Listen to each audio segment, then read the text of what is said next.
இந்த அளவு சேர்த்தா போதும். இப்போ நம்ம சேர்த்த புளி பேஸ்ட்டோட பச்சை வாசனை போகணும். அதனால் ஒரு 5 நிமிஷம் மூடி வைக்கலாம்.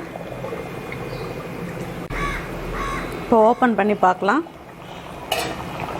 நல்லா 5 நிமிஷம் நல்லா கொதிக்க வச்சிட்டோம். இப்போ ஃபைனலாக தேங்காய் விழுத இதில் சேர்த்துடலாம். அரை மூடி தேங்காய் இது மாதிரி நைஸாக அரைச்சி எடுத்து வச்சுருக்கேன். அதை இதில் சேர்த்துடலாம். சேர்த்துட்டு நல்லா இதையும் ஒன்றா கலந்துடலாம். தேங்காய் சேர்த்து ரொம்ப நேரம் கொதிக்க வேண்டியதில்லை. ஒரு 2-3 நிமிஷம் கொதிச்சா போதும்.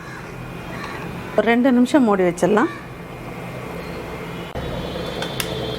இப்போ 2 நிமிஷம் ஆயிடுச்சு. ஓப்பன் பண்ணி பார்க்கலாம்.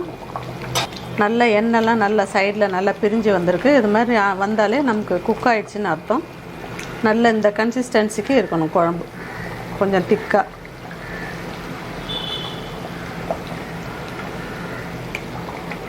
இப்போ கார்னிஷிங்க்கு கொத்தமல்லி இலை தூவிக்கலாம். ஃப்ளேவர் ரொம்ப நல்லாயிருக்கும்.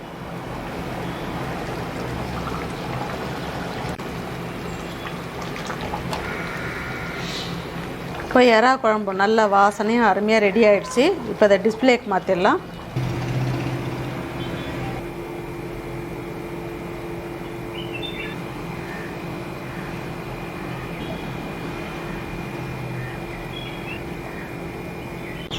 சூப்பர் டேஸ்ட்டில் எறா குழம்பு பண்ணியிருக்கோம். ரொம்ப குயிக்காக ஈஸியான மெத்தடில் பண்ணியிருக்கோம். டேஸ்ட் வைஸ் ரொம்பவே அருமையாக இருக்கும்.